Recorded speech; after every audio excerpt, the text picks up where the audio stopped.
Là-bas, il n'y a rien à faire. Nulle curiosité à voir, pas une seule particularité à relever. La terre y est neutre et le ciel en reflète les pâles fumées. L'horizon s'ennuie du matin au soir et même l'espace n'est qu'un vaste cul-de-sac. Bref, cet endroit perdu n'est qu'un sommet d'insignifiance et de platitude, l'apogée des mortels voyages, la fin de tous les chemins. Un univers anonyme situé à l'autre bout du monde, au dernier étage de l'oubli. C'est une mer de léthargie, une immensité sans plus de mouvement, l'heure éternelle du cadran arrêté. La grisaille fixe, le sommeil des cailloux, c'est surtout le lieu idéal pour s'enterrer, disparaître et ne devenir plus qu'une ombre, c'est-à-dire entrer dans le grand ailleurs, celui où le quidam en vie est l'égal d'un mort.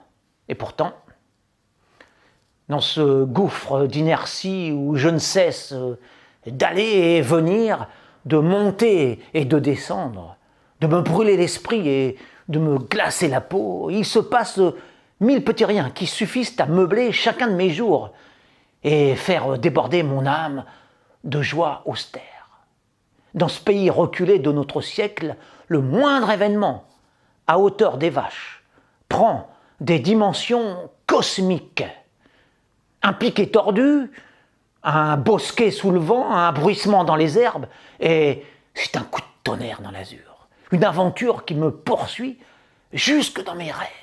Un roman à raconter aux nuages, aux clochers du village et aux étoiles.